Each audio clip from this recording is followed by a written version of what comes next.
So here's the thing, everyone talks about studying smart, like there's some secret formula, like some people are just born knowing how to memorize 12 weeks of lectures in 48 hours with a smile on their face, but no one talks about what it actually feels like to be in exam season. The panic, the scrolling through PowerPoints you don't remember seeing before, the sudden urge to deep clean your entire room instead of opening your notes. The quiet voice whispering, is it physically possible to learn all this tonight? And the truth is, nobody is as prepared as they pretend to be. Not even the straight A students posting their aesthetic study reels. So today, I want to share the last minute exam tips that actually work, the ones that feel a little illegal to know, because they pull you together when you feel like falling apart. Let's get into it.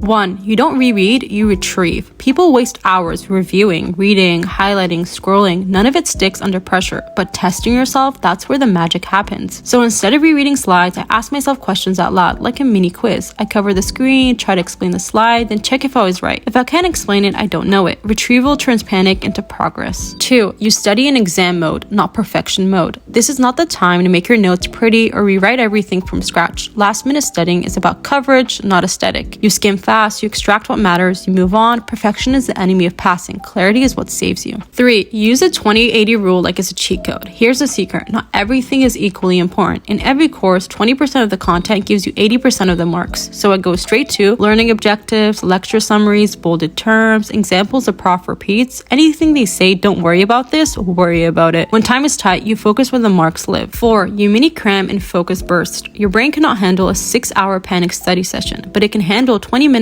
of pure concentration. So I study in bursts, 25 on, 5 off. During the 25, phone is gone, tabs are closed, only the task in front of me. These micro sprints do more than full day burnout marathons ever will. 5. You study backwards from the test. Start with practice questions, past exams, end of chapter problems, not because you need to get them right, but because they show you exactly what your prof cares about. Once you see what they test, your studying becomes laser focused instead of random guessing. 6. You use memory shortcuts without guilt. Look, mnemonics are not childish, they're lifesavers. If I have to memorize steps, lists, definitions, I build a weird sentence or a funny acronym. The weirder it is, the better it sticks. Your brain loves strange things, use that. 7. You don't study everything, you decide what you're willing to get wrong. Harsh, but true. Last minute studying is strategic. You identify the content that's low yield, time consuming, or barely referenced, and you let it go. Not failing, prioritizing. You pass exams by mastering enough, not by knowing everything. 8. You protect your brain like it's your final grade. When you're sleep deprived, your memory collapses, so I stop studying when my brain hits that overwhelmed feeling. I eat something simple, I drink water, I stretch. Taking a 15-minute reset will save 3 hours of unproductive scrolling disguised as studying. 9. You anchor yourself with one calming habit. A short walk, a prayer, a shower, a Modern Family episode. One small thing that grounds you so your brain stops spiraling long enough to learn something. Your mind needs stability to absorb information, and give it that. So here's the truth. Last minute studying isn't about being a genius, it's about being strategic, focused, calm enough to think, prepared enough to pass. You don't need to know everything, you just need to know the right things. You don't need 10 hours, you need 20 minutes of real focus. You don't need a perfect plan, you need a realistic one. And on the nights when the notes look impossible, start small, start messy, start with one slide, one problem, one concept. Because once you start, the panic fades and suddenly you're actually ready.